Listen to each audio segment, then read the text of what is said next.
안녕하십니까.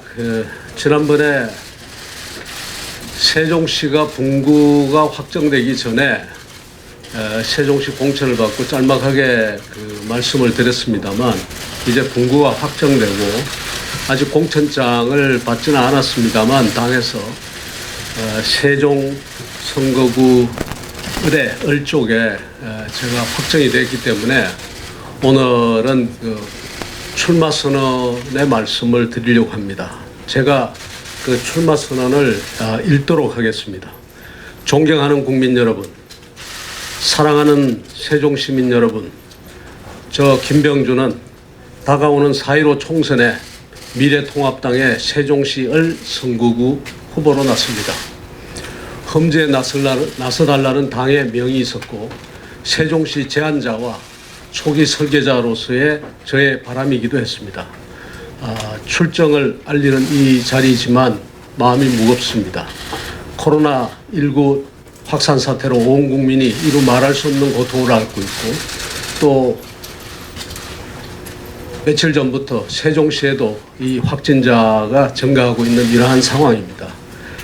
제 발걸음이 무거울 수밖에 없습니다. 그러나 저는 믿습니다. 위대한 대한민국 국민이 이 위기를 슬기롭게 극복해낼 것이라고 믿고, 불안과 불편 속에서도 인내하고 양보하는 위대한 시민들이 있는 한, 또 감염의 위험 속에서도 매일같이 수고를 하고 계시는 천사 같은 의료진이 있는 한, 또 전문성과 사명감으로 무장한 공무원들이 일선의 방역 현장을 사수하는 한 우리는 이 어려움을 극복할 수 있다고 믿습니다. 어려움 속에서도 내일의 희망을 꿈꿔도 좋다고 말씀드리고 싶습니다. 국민 여러분, 세종시민 여러분, 저는 참여정부가 끝난 이후 짧지 않은 기간 동안 정치와 떨어져 있었습니다. 임명직이든 선출직이든 어떠한 공직도 하지 않겠다고 스스로 맹세하기도 했습니다. 최고 권력 옆에서 큰 권력이 가져오는 시련과 아픔이 어떤 것인지를 알게 되었기 때문입니다. 실제로 제 자신과 가족 친지들이 모진 고통을 당하기도 했습니다. 저를 정치권으로 다시 이끈 것은 박근혜 정부 말기의 국가 위기였습니다. 그때 말씀드린 것처럼 요리사가 요리를 하지 못하는 상황이라도 냉장고는 돌아가야 된다고 생각했습니다. 그래서 거국 내각의 총리 후보를 제안했습니다. 크고 작은 변화가 일어나는 상황에서 국정 중단은 이 나라의 운명을 꺼진 냉장고 안에 음식과 같이 만들 것이라고 생각했기 때문입니다. 무슨 일이 있어도 국정은 안정적으로 운영되어야 되며 미래를 위한 담론은 끊임없이 제기되어야 한다는 그때의 심정 그대로였습니다. 결국은 탄핵이 이루어지고 예상했던 대로 문재인 정부가 들어섰습니다. 위기감이 끝없이 느껴졌습니다. 이유는 간단합니다. 저는 이 새 정부, 즉 문재인 정부의 성격을 알고 있었기 때문입니다. 이 정부는 과거의 어떤 정부와도 다릅니다. 앞에 보수 정부들과 다른 것은 물론이고 노무현 정부와도 다릅니다.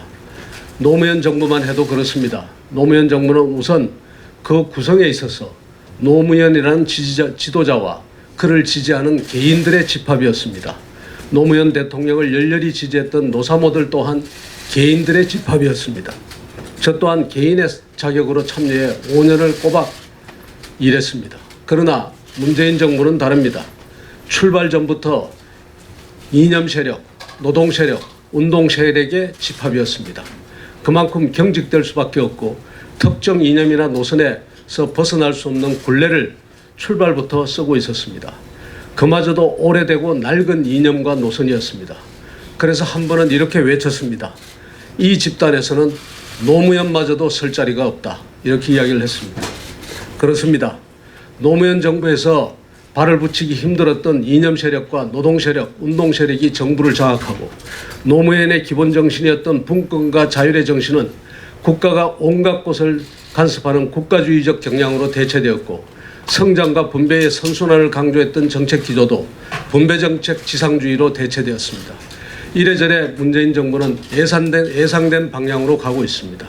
국제노동기구가 주장한 임금주도 성장을 소득주도 성장이라는 이름을 차용한 후 분배정책을 성장정책으로 포장을 하고 사회정책을 경제정책인 양 운영하고 있습니다. 우리가 처해 있는 특수한 경제사회적 환경이나 국가 운영에 대한 깊은 고민이 없이 말입니다. 또 있습니다. 특정 가치와 이념에 경도된 채 권력을 이용해 세상을 자신들이 원하는 방향으로 바꾸겠다는 생각을 하다 보니 곳곳에 억지가 나타납니다.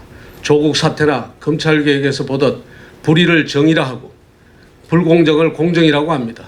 경제와 산업을 어렵게 할 뿐 아니라 이 나라의 도덕 기준까지 바꾸려고 합니다. 위선에 위선을 거듭하고 있는 것입니다.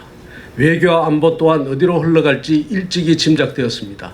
사회주의 국가인 중국의 헤게모니 아래 사회주의적 정신이 충만한 통일을 이루겠다는 허망한 생각이 동북아의 현실과 북한 그리고 미국과 일본 등 주변국들의 입장조차 읽지 못하게 만들고 있습니다. 존경하는 국민 여러분, 세종시민 여러분, 어떻게 보면 저를 이 자리에 불러낸 것은 문재인 정부라고 할 수 있습니다. 시대는 바야흐로 제가 말하는 아이의 시대입니다.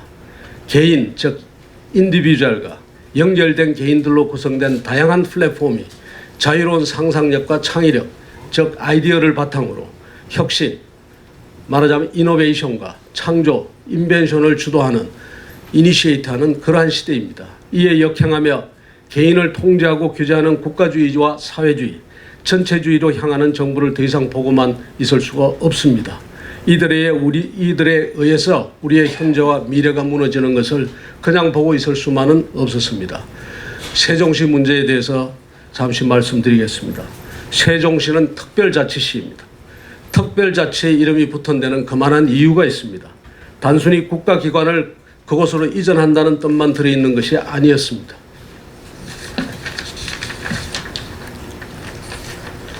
과감한 권한 이양된 특별한 자치권을 바탕으로 자유로운 정신과 창의가 샘솟고 교육과 문화 그리고 경제 산업에 있어 다양한 실험과 창의가 이루어질 수 있는 도시, 그리고 이를 바탕으로 미래 한국의 문을 여는 도시로 만들자는 꿈이 애초에 그 안에 들어 있었습니다. 지금의 세종시는 그와는 거리가 멉니다. 또 하나의 신도시 이상의 의미를 찾기 힘듭니다. 담론 또한 국가기구와 행정기구를 이전하느냐 마느냐의 문제에 머물고 있습니다. 이전 문제는 대단히 중요합니다. 또 반드시 완성해야 될 문제입니다. 하지만 이것만으로 애초에 꿈꾸었던 우리의 미래를 여는 문으로서의 세종특별자치시는 완성되지 않습니다. 더욱이 남쪽 지역과 북쪽 지역의 지역 간 불균형은 세종시의 미래와 관련하여 중요한 문제를 제기하고 있습니다. 북쪽이 동력을 잃은 상태에서 자칫 대전의 베드타운화 될 가능성이까지 엿보이고 있습니다. 그렇게 되면 우리가 꾸어왔던 세종의 꿈은 사라지게 되고 대전과 세종 모두 적지 않은 문제를 안게 됩니다. 왜 이렇게 되었을까 생각해 보았습니다. 세종의 정치를 주도했던 분들이 세종의 꿈을 잃어버렸기 때문입니다. 세종의 문제가 곧 국가적 문제라는 사실을 알리고 세종의 의제를 전국 의제로 만드는 데 실패했기 때문입니다. 그저 예산 얼마 더 가져오는 것을 업적으로 생각하는 경향 속에서 세종의 문제를 세종만의 문제를 만들고만 그러한 경향이 있기 때문입니다. 세종의 꿈을 다시 깨우려고 합니다. 자유와 자율의 질서가 충만한 그러한 도시, 그리고 그러한 질서를 바탕으로서 혁신과 창조가 끊임없이 일어나는 도시, 그래서 그런 혁신과 창조, 자율과 자유의 정신으로 대한민국의 미래를 선도하는 그런 도시, 그런 도시의 꿈을 다시 깨우려 합니다. 얼마나 할 수 있을지 모르겠습니다만 세종의 문제를 국가적 문제와 의제로 만들었으면 합니다. 자유와 창의를 바탕으로 한 세종의 미래가 세종의 미래와 국가의 미래를 이야기할 수 있고 세종의 미래가 곧 국가의 미래임을 이야기하고 싶습니다. 험지를 넘어서 사지입니다. 이 사지를 험지로 바꾸고 이 험지를 다시 격전지로 바꿀 것입니다. 그래서 마침내 세종 시민들과 더불어 드라마를 쓰겠습니다.